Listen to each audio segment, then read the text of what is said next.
Now the first primary mistake when it comes to the sujood is very, very important. It's the most common mistake. It's the one mistake that most people who have problems with the sujood, they're going to have problems in this area. And that is, the Prophet ﷺ ordered us to have 7 parts of our body touch the ground and be firm into the ground when we go into the sujood. Now this problem here with this mistake is, for some musallin, for some of the people who pray, they don't have all 7 parts actually touching the ground. And we've talked about this before. Now the Prophet ﷺ mentions these 7 parts, we all know what they are. They include the nose. Now with the nose, some of the ulama have a difference of opinion, believe it or not, what is exactly a nose. Because what they say is the nose, it has a particular bone or a joint area, and some ulama have a khilaf of whether this part of the nose and the forehead actually counts as 1 or 2 separate parts. And why do I say that? Just imagine if you're going into sujood, and when your nose is onto the ground, some of the ulama encourage to try to get this inner part of between the forehead and the nose to try to touch this to the ground. And the reason why is, even the Prophet ﷺ mentions that the athar of sujood is also found here in this place. It's not just in the forehead. You know, some people have that dark spot on their forehead.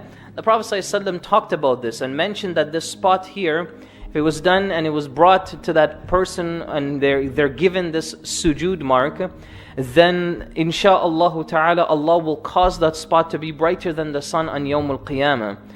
So some of the ulama said to achieve this, one of the ways is to perfect the face when it touches the ground for sujood, and part of doing that is to try to get this area to also touch the ground. Now let me tell you, that's not easy. It's very difficult. As a matter of fact, you might even find yourself pushing, literally forcing your head into the ground. Now you don't want to force your head into the ground, but just apply some pressure that is comfortable at the same time. That's number 1. Then the 2 is the hands. Then 3 is the knees. So what are we at here? We are at 5. And then 6, 7 is the 2 feet. All 7 of these parts of the body have to be firmly placed into the ground. Now there's a couple of issues here.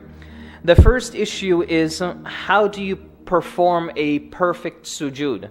Now when a person performs a perfect sujood, from the mistakes, this is the second mistake of the sujood, is when people go into sujood, their hands are placed to the ground but their fingers are spread apart. The Prophet ﷺ's sunnah of going into sujood is hands or fingers are together. And the reason, the hikmah behind this, of course, is all the fingers face and point towards the qibla. Secondly is the palm area. The palm area is extremely important also for it to be firmly placed into the ground. Don't just have your fingers like this and just have them resting on the ground lightly. Try to keep your entire palm into the ground as well. When it comes to the hand, the third mistake when it comes to the sujood and placing the hands is the arms touching the ground.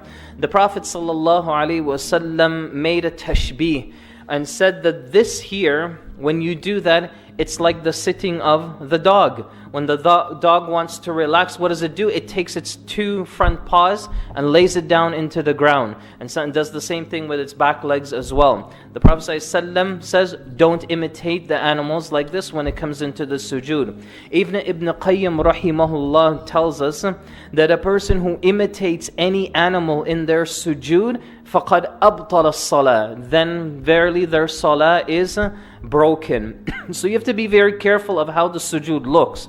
Even some of the ulama said, don't make your sujood resemble like the curls of the snake. What does that mean?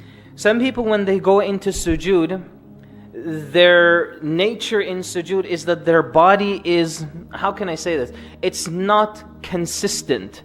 In other words, their body looks very messy when they're in the sujood. So you'll have like one of their feet pointing this way, another feet pointing that way. One hand is straight, the other hand is probably this.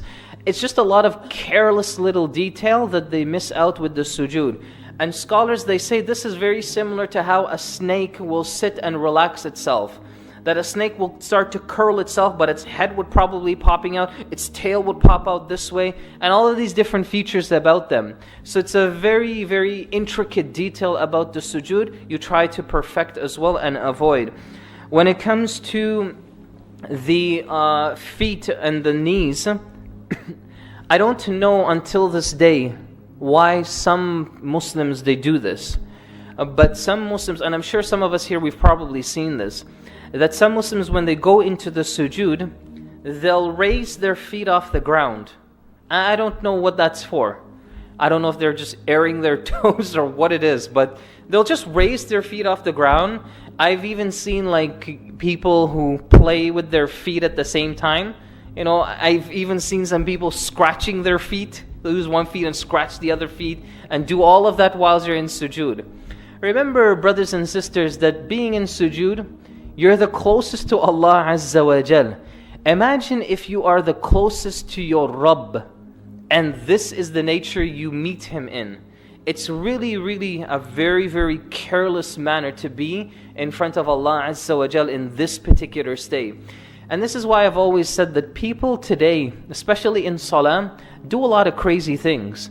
A lot of things that were unheard of. I mean, sometimes when I try to research some of the things that I've seen people do, I can't find them in any of the old books. I have to look for them in more of the newer books that scholars have written, because these things were simply not understood or they weren't aware of back in the day.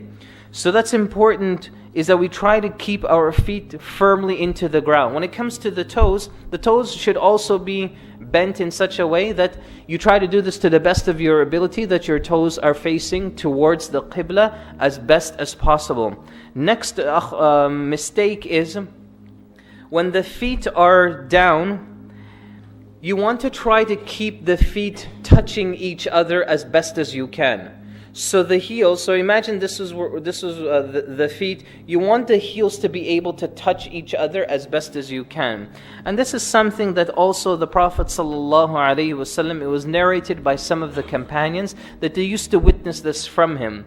That every time he would go into the sujood, he would be together with his feet. So I hope inshallah that kind of at least helps a little bit of how the sujood should look.